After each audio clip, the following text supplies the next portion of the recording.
ಹುಚ್ಚನ್ನ ಸವಿಯೋಕೆ ಅಂತ ಬಂದವರು ಮೈಮರೆಯೋದು ಬೇಜವಾಬ್ದಾರಿತನವನ್ನು ತೋರಿಸುವಂತಹ ಪ್ರಕರಣ ಬೆಳಕಿಗೆ ಬಂದಿದೆ.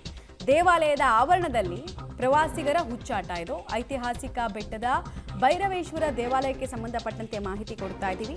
ಡಿಜೆ ಹಾಕೊಂಡು ದೇವಾಲಯದ ಆವರಣದಲ್ಲೇ ಡ್ಯಾನ್ಸ್ ಮಾಡಿದ್ದಾರೆ. ಸಕಲೇಶಪುರ ತಾಲೂಕಿನ ಮರಗುಂದ ಗ್ರಾಮದ ಬೆಟ್ಟದ ಭೈರವೇಶ್ವರ ದೇವಾಲಯದ ಪಾವಿತ್ರ್ಯತೆಯನ್ನ ಹಾಳು ಮಾಡ್ತಾ ಇದ್ದಾರೆ ಅಂತ ಸಾರ್ವಜನಿಕರು ಕಿಡಿಕಾರಿದ್ದಾರೆ. ನಾವು ಯಾವುದಾದ್ರೂ ಜಾಗಕ್ಕೆ ಹೋದಾಗ ಆ ಜಾಗಕ್ಕೆ ರೆಸ್ಪೆಕ್ಟ್ ಕೊಡಬೇಕು. ಜಾಗದ ಹಿನ್ನೆಲೆ ಪುರಾಣ ಪ್ರಸಿದ್ಧವಾಗಿದ್ರೆ ಕನಿಷ್ಠ ಪಕ್ಷ ಗೌರವ ಕೊಡಬೇಕು. ಈ ಥರ ಹುಚ್ಚು ಬಂದಂಗೆ ಕುಣಿಯೋದಲ್ಲ.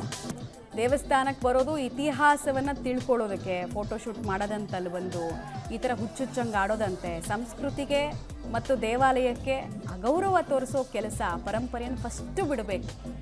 Zero Civic sense. ಎಲ್ಲಾದರೂ ಹೋದಾಗ ಏನು ಮಾಡಬಾರ್ದು ಅನ್ನೋದನ್ನ ಇವ್ರನ್ನೆಲ್ಲ ನೋಡಿ ಕಲ್ತ್ಕೊಳ್ಬೇಕು ಅಂತ ಅನ್ಸುತ್ತೆ.